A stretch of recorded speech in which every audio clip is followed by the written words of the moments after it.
بالله من الشيطان الرجيم بسم الله الرحمن الرحيم الحمد لله رب العالمين ثم الصلاة والسلام على أشرف الأنبياء والمرسلين حبيب قلوبنا وشفيع ذنوبنا وطبيب نفوسنا أبي القاسم المصطفى محمد اللهم صل على محمد وآل محمد وعلى أهل بيته الطيبين الطاهرين سيما الحجة بقية الله الأعظم روحي وأرواحنا له فداء ولعن الدائم على أعدائهم أجمعين إلى قيام يوم الدين. أعوذ بالله من الشيطان الرجيم بسم الله الرحمن الرحيم رب اشرح لي صدري ويسر لي أمري واحلل عقدة من لساني يفقهوا قولي. So before discussing the topic which is called establishing an Islamic lifestyle here in the West, it's very important that we clear up about some misconceptions and we correct some misconceptions that we normally have when it comes to very important concepts within Islam. And that is the relation between action, knowledge, and faith. You see, because when you ask people what are the effects and the value of actions, they say actions are good, but they're the fruit of faith. So they are the result of having faith in something, right? That's what we normally believe.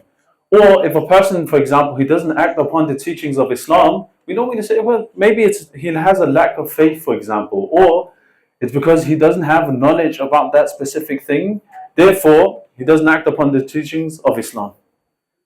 And we have this, we're so obsessed when it comes to especially faith and knowledge that a misconception occurs here.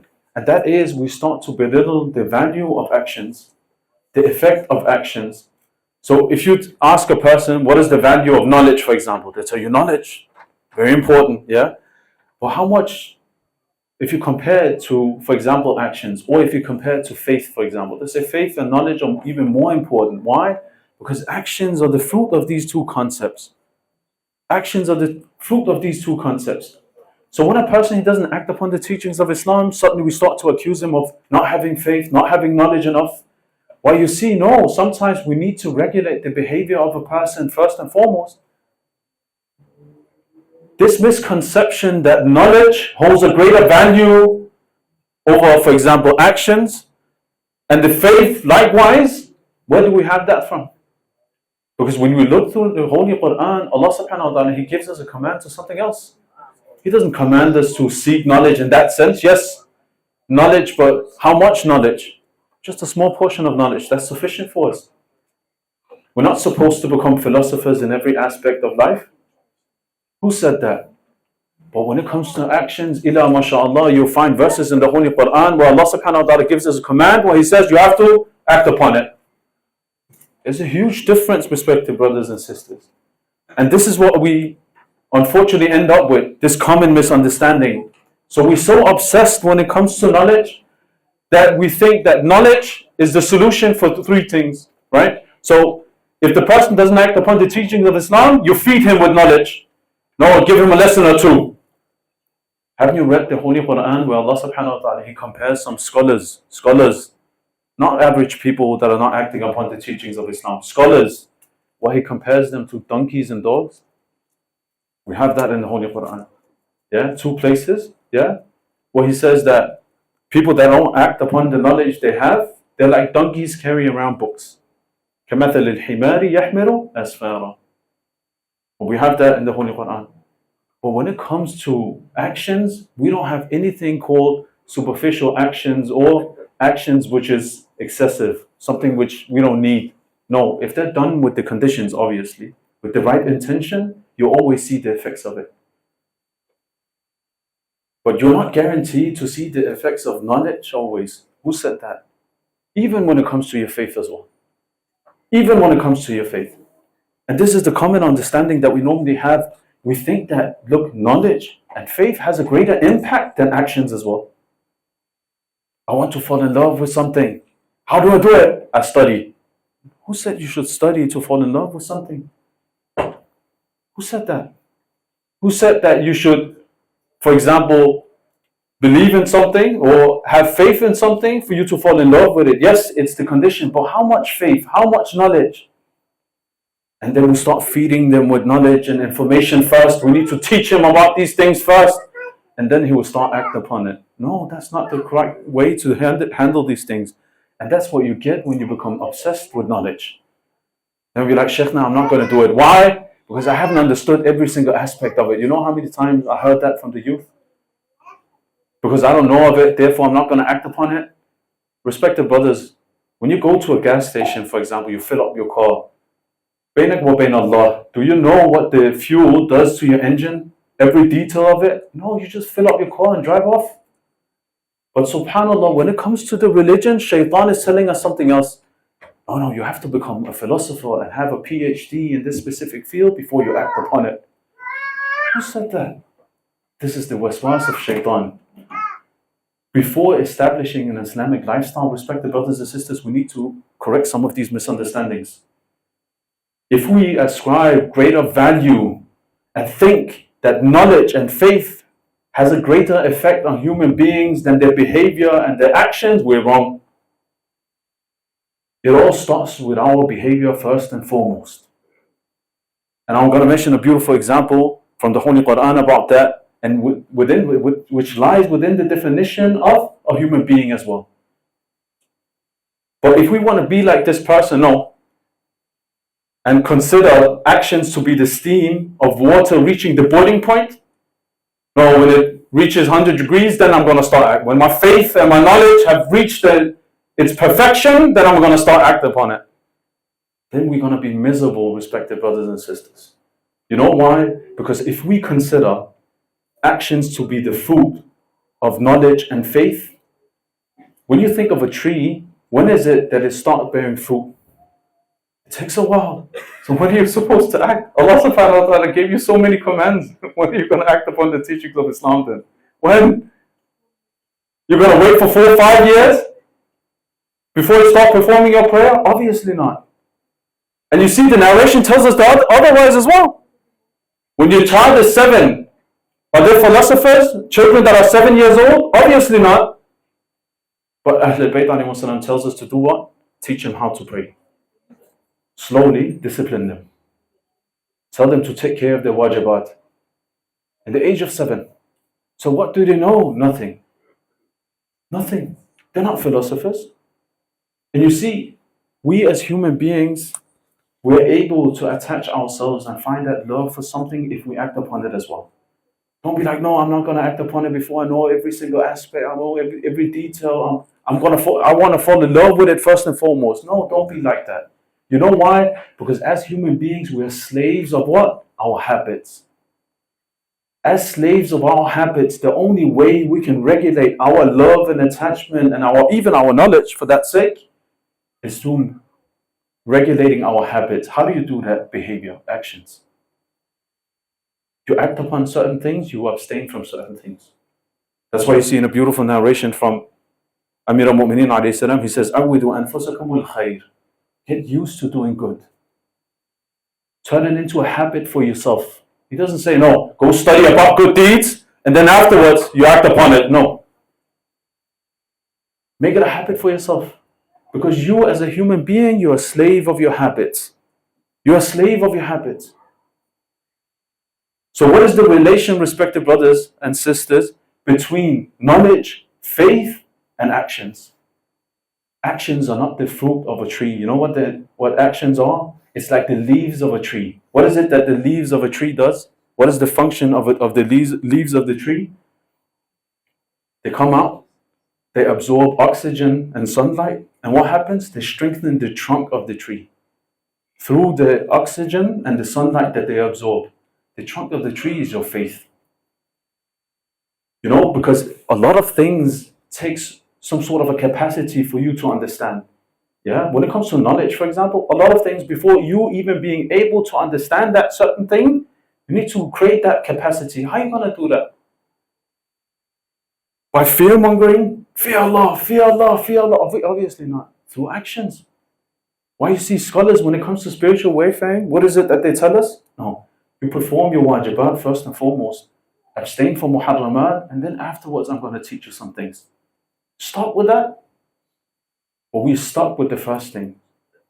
We have this mindset, and this misunderstanding, unfortunately, is so deeply rooted in our communities. Why? Because we live in a society where knowledge has been turned into an idol. Yeah? If you have a title, for example, a PhD, you're considered to be a prophet of a society. And then we think, no, I have to have a PhD in that specific field before I start acting. Amir al-Mu'mineen alayhi salam, he told us otherwise. He said, no, act first and foremost.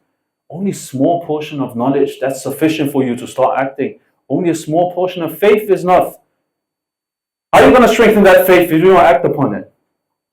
How are you going to do that? It's impossible.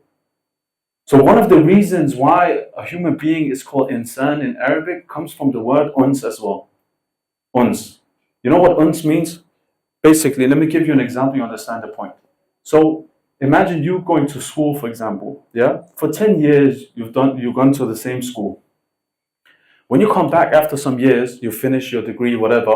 When you come back, an empty building is in front of you. There's some walls in front of you. Don't you have an attachment to this building, the walls? Why? It starts to bring up all sorts of memories for you, yeah? You found an attachment to a lifeless object because of what? You made it into a habit. Every morning, 8 o'clock, you used to go to school here. Just by the fact you passing by a wall, you know, sometimes wall is considered to be a swear word in certain languages, yeah? As I'm speaking to a wall, yani you're lifeless. But human beings are able to fall in love with a wall because of what? They turned it into a habit for themselves. Are you telling me a person who can fall in love with a lifeless object, like a building, like some bricks and a wall, he can't fall in love with Abu Abdullah alayhi salam if he gets up in the morning, every morning, and he puts his hand on his chest and he says, Sallallahu alayka ya Abu Abdullah, and he turns it into a habit for himself? If you want to fall in love with something, turn it into a habit first and foremost. We are slaves of our habits as human beings. So when a person tells you like you must be a very devout Muslim since you're praying your prayers on time, tell them, no, I'm trying to fall in love with Allah subhanahu wa ta'ala. Don't be like, I'm going to start praying my prayers on the time when I understand the wisdom behind the prayer. I have to finish adab salat. I have to understand every aspect. I have to increase my faith first and foremost. No. Stop it right there. Why? Because that thing which creates a capacity for you to understand the wisdom and the philosophy behind the prayer, that's action. Be disciplined to begin with. Stand before Allah subhanahu wa ta'ala and tell Allah, look, I commit a lot of sins. Yeah, I'm very disrespectful towards you, but I'm disciplined about praying my prayers on time. Gradually you will fall in love with the prayer as well. Turn it into a habit with the right intention. Don't think that you will find the solution in books. That's not the case. That's why you see in the Holy Quran, when Allah subhanahu wa ta'ala, He looks at our knowledge and our faith, what is it that He says? يَهْدِ مَن يَشَاءُ يُضِلُّ مَن يَشَاءُ. There's a possibility that I will guide you, but there's also a possibility I will misguide you. In other words, I don't give you a guarantee when He looks at our knowledge. But when it comes to our behavior and our actions and us striving, what is it that He says? وَمَنْ جَاهَدُ فِينَا لِنَهْدِيَنَّهُمْ سُبُلَنَا. The one who strives on our path, yeah, for our sake, we will surely guide him our path, our ways. He gives you a guarantee that, look, if you do things and if you strive with the right intention, I will definitely let you see the effects of it. But when it comes to knowledge, you don't have that guarantee, respected brothers and sisters. You don't have that guarantee. And we need to be careful, because if we don't understand that the end point of knowledge and faith is not always love, then we start thinking to ourselves, look, I can't fall in love with a certain thing or certain aspect in life, therefore I have to study about it. Then we look for the solutions in the wrong place. We turn to books, for example, to find the solution. Why? You're not going to find it in the books. You find it through being disciplined enough to stand and pray your prayers on time. That's where you find it. A person came to me, he said, I want to fall in love with Imam Hussein alayhi salam. What can I do? I was like, be disciplined about reciting Ziyarah Ashura every single day. He said, no, in fact, I want to find the love for Imam Hussein so I can recite Ziyarah Ashura every single day. I said, you've done it wrong then. If you're going to wait to recite Ziyarah Ashura, how are you going to strengthen your faith then? How are you going to strengthen your love for Imam Hussein alayhi salam? I told you, it lies within the definition of a human being that we are slaves of our habits. We are attached to that which we turned into a habit as a human being. That's exactly what we're slaves of. So if every time you take a sip of water, for example, you think about Imam Hussein alayhi salam, you state, Assalamu alayka ya Abu Abdullah, that itself would increase your faith and your love and affection for Imam Hussein alayhi salam. Turn it into a habit. That's why you see a companion, he came to Imam Ja'far as-Sadiq alayhi salam, and he asked him, he said, I can't come and visit you, Yabna Rasulillah, all the time. I live far away. He said, that's not an issue. Every time you finish your prayer, stand up, put your hand on your chest, and recite Sallallahu alayka ya Abu Abdullah. What is it that he's telling him here? After every prayer, in other words, turn it into a habit. That itself will increase your love for Ahlul Bayt alayhimus salam. Not that you're physically close to them. No, that doesn't matter. It's above the physical dimensions here. It's above that. Turn it into a habit. That's why he alluded to the fact that he should turn it into a habit. And the same applies to children as well. Some people, they have this understanding that, look, my children, they don't understand a lot of things right now. Yeah, they don't have the capacity to understand a lot of things. So how are you going to regulate their love and attachment for certain things then? It's through behavior. That's why you see in psychology, when you're talking about the development of children, what is it that they refer to? It's playing, it's all behavior. It's all related to the behavior. All the narrations, we have the same thing. All the narrations. If you want to give sadaqah, for example, give it to your child, let them give sadaqah. So you're going to explain to them about the social political aspect of giving sadaqah, why it's important for them to help the needy and the poor. They'll understand it themselves. They'll understand it themselves. You just make sure to regulate their behavior. Let them turn it into a habit that they give out some from the wealth. Why? Because tomorrow, when they're asked to pay khums, they're not going to complain about it. They're not going to complain about it. They created the capacity to understand the concept like khums, like sadaqah, like zakat, and so on and so forth. But if you want to explain these concepts first and foremost, how are you going to explain that to a child then? You think the companion was like, no, Imam Sadiq, just wait for a second, yeah? I just have to tell the child and teach the child about the concept and the social political aspect. Forget about it. Forget about it. That's not going to help. So respected brothers and sisters, the effects of actions, we have a guarantee from Allah subhanahu wa ta'ala, there will always be effects of our actions if they're done with a sincere intention. But the same doesn't apply to our knowledge. The same doesn't apply to our faith either. So in order for us to strengthen our faith, strengthen our knowledge even, it is important that we act upon the knowledge we have to begin with.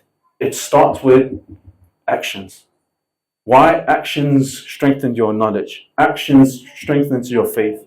Actions creates an affection and a love for that which you act upon. It all starts to actions. It all starts to actions. That's why you see in a holy verse from the Holy Quran, Allah subhanahu wa ta'ala, what is it that He says? Out of all the words He could use, He refers to the behavior of human beings. ذَلِكَ الْكِتَابِ لَا رَيْبَ فِيهِ هُدًى لِلْمُتَّقِينَ. Taqwa shows itself in your behavior, not in your knowledge. He could say, ذَلِكَ الْكِتَابِ لَا رَيْبَ فِيهِ هُدًى لِلْمُؤْمِنِينَ هُدًى لِلْمُتَعَلِّمِينَ. He could use all sorts of words. Those Arabic words existed back then as well. He said, no, it's a guidance for who? The muttaqeen. In another verse from the Holy Quran, وَإِن تُطِيعُوهُ تَهْتَدُوا. If you want guidance, through obedience. So obedience, how does obedience manifest itself? Through our behavior, our actions. You can't sit at home and be like, I'm not going to do anything and I'm obedient. No, it shows itself in your actions and practice whether you're obedient or not. In other words, it starts with our behavior. And you see, sometimes people, they take advantage of our mentality, unfortunately. Yeah, this mentality where we think that knowledge and faith is a prerequisite for us to start acting. They take advantage of that mentality. How? When it comes to social political matters, what is it that they tell us? Don't take a stance. Yeah, why? Because you don't know the political dynamics in that region. You don't know the history of that country. You don't know all the details about what's going on and all the battles and I don't know, the history, you name it. As if it takes a PhD in political science to take a stance against people killing children in Palestine. They scare people off with this mentality. They take advantage of this mentality. Yeah? So they'll be like, no, why are you taking a stance? Do you know about the history? Yeah? As if knowledge is required to be against children being killed. No, you just have to have a heart. That's it. You just have to be a human being with a conscience. That's enough. You don't need to be a professor within a specific field to understand it's wrong, to understand the political dynamics and so on and so forth. The country is occupied, they're killing children, that's sufficient. But they scare people off and they paralyze people, make them confused by feeding them all sorts of information and be like, because you don't know of this information, therefore you shouldn't supposed to take a stance. You shouldn't supposed to take a stance. Why are you getting involved? They're taking advantage of our mentality, respected brothers and sisters. They're taking advantage of it. In another verse from the Holy Quran, we said that if you want to strengthen your knowledge, yeah, it's through your behavior. Listen to this verse. Ittaqullah wa yu'allimukumullah. Have taqwa when it comes to your behavior, yeah? And Allah subhanahu wa ta'ala, He will teach you. Allah becomes your teacher. You want a better teacher than that? Another hadith, verse from the Holy Quran. Spirituality. We all want spirituality, right? إِلَيْهِ يَسْعَدُ الْكَلِمُ وَالْعَمَلُ الصَّالِحِ يَرْفَعُهُ. All goodly words ascends to Allah subhanahu wa ta'ala. Yeah? All goodly words. But what is it that elevates us spiritually? وَالْعَمَلُ الصَّالِحِ يَرْفَعُهُ. It's righteous deeds that does that. Not knowledge, not faith, not anything else. It's through actions. Strength. You want strength? Listen to this hadith. مَنْ يَعْمَلْ يَزْدَدْ قُوَّةً. Strength is the condition for you to carry out your social responsibility as a Muslim. If you're seeking that, it takes some actions as well. What is the opposite? Amir al-Mu'minin alayhi salam, he states, وَمَنْ يُقَصِّرْ فِي الْعَمَلْ يَزْدَدْ فَتْرًا. The one who falls short when it comes to his actions, you know what happens? He becomes weak. He becomes a weak person. He's not able to carry or take his social responsibility or his responsibilities anymore. Strength is the condition for so many things in life. As a follower of Ahlul Bayt, as a minority within a minority, you need to be strong, or else they're going to bulldoze you completely, like your values, your ideas, your identity. How are you going to establish an Islamic lifestyle without you being strong? It's impossible. And what is the condition for us to be strong to begin with? What is that? Amal. Actions. Not knowledge, not faith. So respected brothers and sisters, how much faith do we need? How much faith is required? Just a small portion of faith, that's enough. How much knowledge is required? Just a small portion. Not more than that. Don't be like, no, I have to become a philosopher, I have to become an arif, I have to become this and that before I start acting. That's one of the most common misconceptions that we have. What about love and affection, Sheikh? Amir al-Mu'minin alayhi salam, he explains, Man amila ishtaqa. The one who acts upon something would fall in love with that certain thing. Why? Because as human beings, we're a slave of our habits. We're slaves of our habits. And Amir al-Mu'minin alayhi salam, he confirms that as well. He said, if you want to fall in love with something, act upon it. Act upon it. Tell Imam Hussein alayhi salam, I attended your majlis. I wore a black shirt, for example. Yeah? I did it for your sake. And you've seen it yourself, you experienced it yourself, especially when we walk from Najaf to Karbala for Arba'een. How our faith is increased when we start taking a couple of steps towards Imam Hussein alayhi salam with the right intention. How suddenly our love is filled, our hearts are filled with love for our Imam Hussein alayhi salam, just by the fact that you took a couple of steps. And the beautiful part is, the sweetest part of the journey is always the first couple of steps. When you walk from the haram of Amir al-Mu'mineen alayhi salam through Wadi Salam towards Karbala. That's the most beautiful part of the whole journey, yeah? to begin with. You took a couple of steps, and subhanAllah, you're experiencing how your faith is increased and how your love for Imam Hussein alayhi salam is increased as well. A couple of steps, no more than that. You go read thousands of books. Those couple of steps are more worth and effective than those books. I'll tell you that. Why? Because Allah subhanahu wa ta'ala, He gave us a guarantee that they will have its effect. The effects of these couple of steps which shows itself. In contrast to what? Us studying thousands of books. We gave the example of scholars being compared to donkeys and dogs in the Holy Quran. No guarantee, no guarantee. But there was another person, since it's the first night, I would like to mention him as well.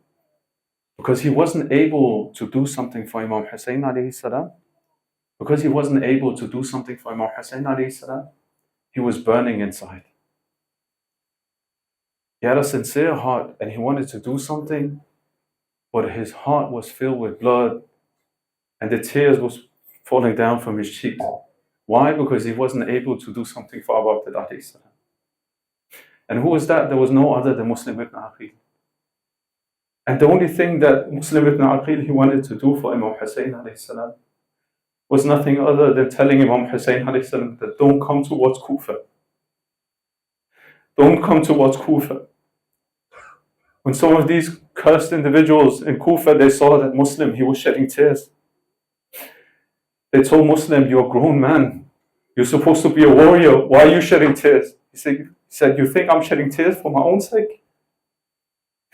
I'm shedding tears because I know Imam Hussein alayhi salam is not coming alone. I know Imam Hussein alayhi salam is coming with Sayyidah Zainab. I know Imam Hussein alayhi salam is coming towards Kufa with his children.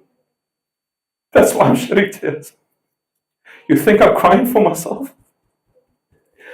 According to a narration, he was standing next to the wall of the castle in Kufa, and he kept looking towards Mecca, and he kept telling himself and saying to himself, oh Hussein, don't come towards Kufa. Oh Hussein, don't come towards Kufa. He wasn't able to do something for Imam Hussein alayhi salam, and he was burning inside. ألا لعنة الله على قوم الظالمين وصلى الله على محمد وآله الطيبين الطاهرين. اللهم صل على محمد وآل محمد.